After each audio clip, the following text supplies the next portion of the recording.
আইএলটিএসের type 1 যে প্রশ্নটি আমরা আলোচনা করব সেটি হচ্ছে ফর্ম ফিলিং। অর্থাৎ আপনি বুঝতেই পারছেন একটা ফর্ম থাকবে, যে ফর্মটাকে পূরণ করতে হবে। তো এই জাতীয় প্রশ্নগুলো সাধারণত লিসেনিং টেস্টে বেশি এসে থাকে।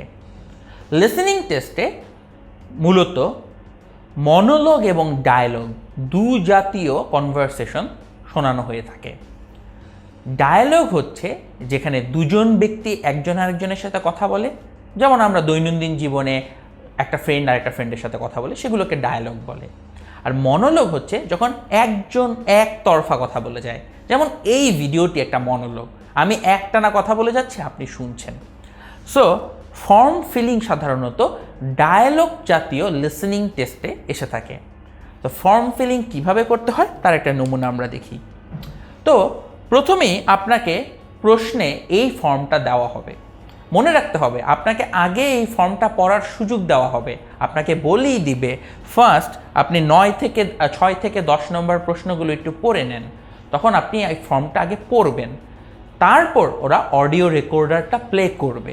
অর্থাৎ আপনি আগে একবার প্রশ্নটা পড়ে নেবেন, তারপরে তারা রেকর্ডারটা প্লে করবে এবং তখন আপনি শুনে শুনে অ্যান্সার লিখবেন।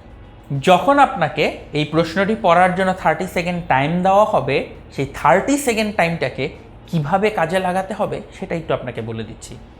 আপনি বুঝতেই পারছেন 30 সেকেন্ডের মধ্যে এই ফর্মটা আপনি মুখস্থ করে ফেলতে পারবেন না। তাই কিভাবে এটা পড়তে হবে একটু লক্ষ্য করুন। উপরে লেখা আছে এয়ারপোর্ট শাটল বুকিং ফর্ম। তার মানে এয়ারপোর্টে একটা শাটল বুক করা হবে, সেই বুকিং ফর্মটা হচ্ছে এই ফর্মটা। তো আপনার মাথায় প্রাইমারিলি একটা আইডিয়া চলে এসেছে, এয়ারপোর্ট স্টেশনের একটা কনভারসেশন আপনাকে শোনানো হবে। সো প্রথমেই লেখা উপরে টু মানে কি, আমরা চিঠির উপরে লিখি টু ফর্ম। তো টু মানে হচ্ছে কোথায় জিনিসটা পাঠানো হচ্ছে, এবং এটা এখানে লেখাও আছে মিল্টন, মানে মিল্টন নামের একটা জায়গায় এটা যাবে। একটু দেখেন যেই জিনিসটা পূরণ করা আছে সেটা তো কোনোভাবে আপনার জন্য ইম্পর্টেন্ট না। আপনার জন্য ইম্পর্টেন্ট হচ্ছে যেই জায়গাগুলো পূরণ করা নেই, মানে সেটাই আপনাকে শুনে শুনে পূরণ করতে হবে। তো যেই জায়গাতে ডটেড লাইন দেখতে পাচ্ছেন আপনি সেই জায়গাগুলো পড়ার দিকে মনোযোগ দিবেন। বাকি ইনফরমেশনগুলো আপনার জন্য অতটা গুরুত্বপূর্ণ নয়। সো আপনার জন্য প্রথম লাইন গ্যাপ হচ্ছে এই 6 নাম্বার গ্যাপটা, এটার পাশে লেখা হচ্ছে ডেট। তার মানে কনভারসেশনটার মধ্যে একটা তারিখ বলা হবে, সেই তারিখটা শুনে আপনাকে এখানে লিখতে হবে। সেই তারিখে যদি বলে ধরুন 26 এপ্রিল, আপনাকে এখানে 26 এপ্রিল লিখতে হবে। যদি বলে 26 এপ্রিল, আপনাকে এখানে 26 এপ্রিলই লিখতে হবে। সাথে যদি 2011 থাকে 2011ও লিখতে হবে। আপনি কনভারসেশনে যেটা শুনেছেন এক্স্যাক্টলি সেটাকে লিখতে হবে। কোনোভাবে সেটার মডিফিকেশন, রিঅ্যারেঞ্জ, সিনোনিম এগুলো করা উচিত হবে না। সো সেকেন্ড যে ড্যাশটা দেখতে পাচ্ছেন সেটা হচ্ছে বাস টাইম। বাস টাইমের পরে ডট ডট দিয়ে লেখা আছে PM, তার মানে একটা সময় বলা হবে। তো এই সময়টা বলতে পারে 7:30, এটাকে বলতে পারে 7:30 PM। বাট আপনার এরকম এক্সপেকটেশন করে বসে থাকাটা ঠিক হবে না যে সব সময় তারা 7:30 বলবে। 7:30কে তারা 7:30ও বলতে পারে, ডিফারেন্ট ওয়েতে বলতে পারে। তো আপনার মেন্টাল প্রিপারেশন থাকতে হবে কনভারসেশন থেকে এমন একটা সময় শুনতে হবে যে সময় বাসটাকে ছেড়ে যাবে। এর পরের ড্যাশটা হচ্ছে নেম, যেই পার্সন ফর্মটা পূরণ করছে তার নাম। তার নামের প্রথম অংশ লেখা আছে জ্যানেট, এবং সেকেন্ড পার্ট আপনাকে লিখতে হবে। তো জ্যানেটের নামের সেকেন্ড পার্ট, যেটাকে ইংরেজিতে বলা হয় সার নেম বা ফ্যামিলি নেম, এই ফ্যামিলি নেমটাকে কনভারসেশন থেকে শুনে আপনার লিখতে হবে। এখন ধরুন তার নামের সারনেম হচ্ছে জ্যাকসন, জ্যানেট জ্যাকসন। আপনি জ্যাকসন বানান জানেন না, তখন কি হবে? সত্যি কথা, এই জাতীয় কনভারসেশনের প্রশ্নে যখনই নাম আসে, যেই দুইজন বক্তা কথা বলেন তারা নামগুলোকে বানান করে করে বলেন। সাধারণত যখন একজন নাম বলেন জ্যানেট জ্যাকসন, অন্যজন পাশ থেকে জিজ্ঞেস করবেন how do you spell Jackson, তখন সুন্দর করে JACKSON এইভাবে তারা বানানটা বলে দেয়। যখন তারা বানানটা বলে দিবে সাথে সাথে আপনি এইখানটাতে লিখে ফেলবেন।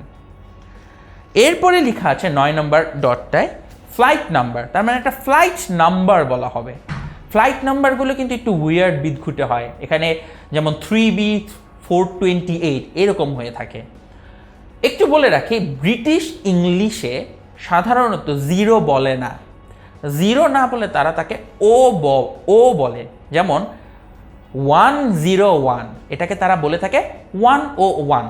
সো এই জাতীয় ট্র্যাডিশনগুলোর সাথে আপনাকে একটু অ্যাকাস্টম থাকতে হবে। আর সবার লাস্টে, মাঝখানে ঠিকানা আপনার পড়ার দরকার নেই, কারণ এটা তো পূরণ করাই আছে। সবার লাস্টে লেখা ক্রেডিট কার্ড নাম্বার।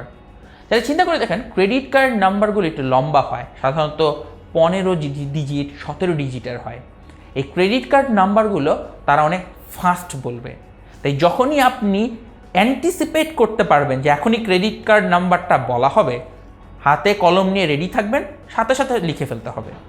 সো এইভাবে আপনার ফর্মটি প্রথম যখন আপনি দেখবেন, একটু মাথার মধ্যে আইডিয়া নিতে হবে কি জাতীয় ইনফরমেশন আপনাকে কনভারসেশন থেকে ক্যাচ করতে হবে। আপনি যদি আগে থেকে রেডি না থাকেন, তাহলে দেখবেন আপনি খুব মনোযোগ দিয়ে অ্যাড্রেসটা শুনেছেন, কিন্তু ক্রেডিট কার্ড নাম্বারটা শুনতে ভুলে গেছেন। আর মনে রাখবেন, আপনার জন্য একটা রেকর্ডিং মাত্র একবারই প্লে করা হবে। তাই প্রথম কাজ হচ্ছে, যখন 30 সেকেন্ড টাইম দিবে, ফর্ম ফিল আপের যে ফাঁকা জায়গাগুলো আছে, প্রত্যেকটি ফাঁকা জায়গাকে ভালো করে পড়ে বুঝতে হবে এখানে কী জাতীয় ইনফরমেশন আপনার কাছে চাওয়া হয়েছে।